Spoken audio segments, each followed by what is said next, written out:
दोस्तों, महाराष्ट्र से एक बेहद दुखद और चौंका देने वाली खबर सामने आ रही है। बताया जा रहा है कि महाराष्ट्र में एक प्लेन क्रैश हुआ है और इसी विमान में राज्य के उप मुख्यमंत्री अजीत पवार भी सवार थे। जो जानकारियां सामने निकल कर आ रही हैं वो सभी को झकझोर देने वाली है। खबरों के मुताबिक अजीत पवार के निधन की सूचना मिलते ही पूरे देश में शोक की लहर दौड़ गई है। कहा जा रहा है कि देश के राष्ट्रपति समेत कई बड़े नेताओं ने इस हादसे पर गहरा दुख जताया है। इस वीडियो में हम आपको दिखाएंगे कि किस किस नेता ने इस घटना पर शोक व्यक्त किया है। अब सबसे पहले बड़ा सवाल यही है कि आखिर अजीत पवार इस हादसे का शिकार कैसे हुए, वे कहां जा रहे थे और किस हालत में उनका विमान दुर्घटनाग्रस्त हुआ।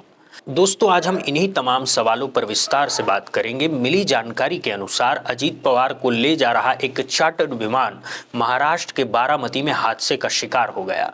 बताया जा रहा है कि इस विमान दुर्घटना में अजीत पवार समेत कई 5 लोगों की मृत्यु हो गई।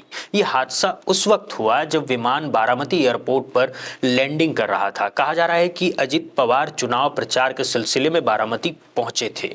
जब उनका चार्टर्ड प्लेन बारामती एयरपोर्ट पर उतरा, उसी दौरान यह हादसा हो गया है। ये विमान एक निजी कंपनी का बताया जा रहा है। अब इस पूरे मामले में एक और बड़ा सवाल खड़ा हो रहा है, क्या ये महज एक हादसा था या फिर इसके पीछे कोई बड़ी साजिश है।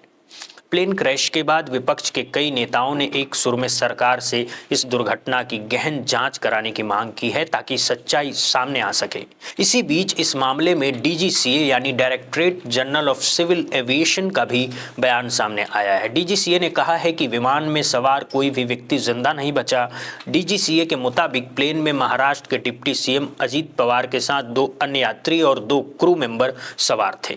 वहीं इस हादसे को लेकर बारामती ग्रामीण एसपी संदीप सिंह का भी बयान सामने आया है। उन्होंने बताया है कि बारामती एयरपोर्ट पर लैंडिंग के दौरान एक विमान क्रैश हुआ जिसमें एयरक्राफ्ट के क्रू मेंबर भी शामिल थे। उन्होंने कहा कि घटनास्थल के शवों को बरामद कर अस्पताल भेजा गया है और पहचान की प्रक्रिया जारी है।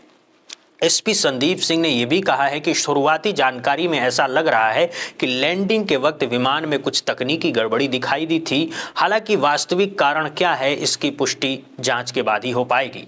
यानी फिलहाल प्रशासन भी इस हादसे की असली वजह को लेकर कुछ भी साफ साफ कहने की स्थिति में नहीं है। इसी वजह से विपक्ष के तमाम नेताओं ने एक सुर में कहा है कि इस पूरी घटना की गहन जांच होनी चाहिए ताकि हादसे की असली वजह सामने आ सके। दोस्तों, आपको बता दें कि कल ही अजित पवार मुंबई में कुछ कैबिनेट बैठक में शामिल हुए थे। शुरुआती जानकारी के मुताबिक इस प्लेन में अजित पवार के साथ 3 और लोग सवार थे। ये भी मुंबई से बारामती जा रहे थे। ये एक प्राइवेट कंपनी का चार्टर्ड प्लेन बताया जा रहा है। बताया जा रहा है कि जैसे ही ये चार्टर्ड प्लेन बारामती एयरपोर्ट पर लैंड करने वाला था, उसी दौरान ये हादसे का शिकार हो गया। फिलहाल यही शुरुआती जानकारी सामने आ रही है। अब बड़ा सवाल ये है कि आखिर अजीत पवार बारामती क्यों जा रहे थे।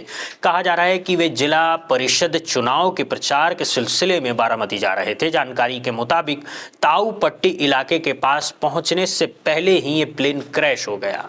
आपको बता दें कि पुणे में 5 फरवरी को जिला परिषद के चुनाव होने वाले हैं। इन्हीं चुनावों को लेकर अजित पवार ने बारामती में कुछ अहम बैठकों की योजना बनाई थी, लेकिन उन बैठकों से पहले ही ये दर्दनाक हादसा हो गया।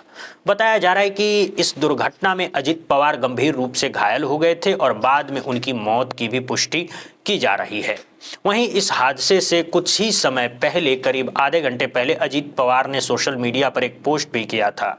इस पोस्ट में उन्होंने लाला लाजपत राय को याद किया था। माना जा रहा है कि यही उनका आखिरी सोशल मीडिया पोस्ट था। यानी अजीत पवार बारामती पहुंच चुके थे। एयरपोर्ट पर लैंडिंग के दौरान उनका प्लेन क्रैश हुआ और अब इस पूरे मामले को लेकर गहन जांच की मांग तेज हो गई है। दोस्तों, आपको ये भी बता दें कि अजीत पवार महायुति गठबंधन का हिस्सा थे। उनकी पार्टी एनसीपी है।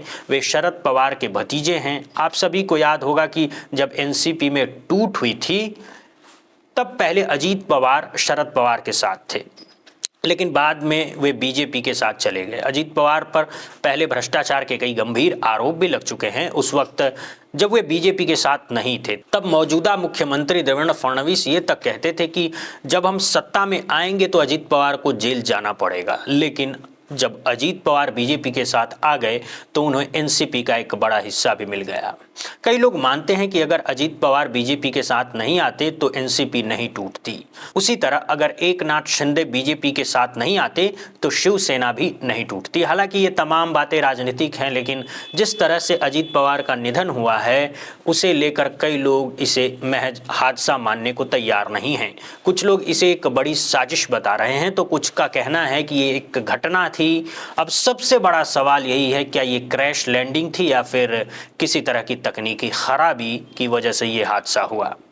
इस पूरे मामले में गहन जांच की जरूरत बताई जा रही है। बारामती हादसे के बाद राष्ट्रपति द्रौपदी मुर्मू ने भी इस घटना पर शोक जताया है। उन्होंने ट्वीट करते हुए लिखा है कि महाराष्ट्र के बारामती में हुई विमान घटना में महाराष्ट्र के उप मुख्यमंत्री श्री अजीत पवार समेत कई लोगों की मृत्यु का समाचार अत्यंत दुखद है। अजीत पवार जी के असामयिक निधन को लेकर देश भर के तमाम नेताओं ने गहरा शोक जताया है। सभी ने इसे एक अपूर्वनीय क्षति बताया है। कहा गया है कि अजीत पवार को महाराष्ट्र के विकास में, खासकर सहकारी क्षेत्र में उनके अहम योगदान के लिए हमेशा याद रखा जाएगा। नेताओं ने उनके परिवार, समर्थकों और प्रशंसकों के प्रति गहरी संवेदना व्यक्त की है और ईश्वर से प्रार्थना की है कि इस हादसे में जान गंवाने वाले अन्य लोगों की परिवारों को भी इस दुख को सहने की शक्ति मिले। इस घटना को लेकर बीएसपी प्रमुख मायावती ने भी ट्वीट किया है। उन्होंने लिखा है कि महाराष्ट्र के उप मुख्यमंत्री और राज्य की राजनीति के दिग्गज नेताओं में से एक नेशनलिस्ट कांग्रेस पार्टी के नेता श्री अजीत पवार जी का आज बारामती में विमान हादसे में निधन हो जाना बेहद दुखद है। उन्होंने अजीत पवार के परिवार और पार्टी के लोगों के प्रति गहरी संवेदना जताई और कहा कि कुदरत सभी को इस दुख को सहने की शक्ति दे।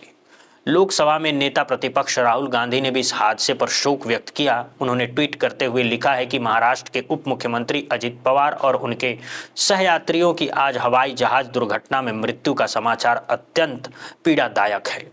इस दुख की घड़ी में मैं महाराष्ट्र की जनता के साथ खड़ा हूं और पवार परिवार व उनके प्रियजनों के प्रति अपनी संवेदनाएं व्यक्त करता हूं। समाजवादी पार्टी के अध्यक्ष और उत्तर प्रदेश के पूर्व मुख्यमंत्री अखिलेश यादव ने भी इस घटना पर प्रतिक्रिया दी। उन्होंने कहा है कि महाराष्ट्र के डिप्टी सीएम श्री अजीत पवार जी का विमान दुर्घटना में निधन अत्यंत दुखद है। ईश्वर उनकी आत्मा को शांति दे। शोक संतप्त परिजनों के प्रति मेरी गहरी संवेदना और भावभीनी श्रद्धांजलि।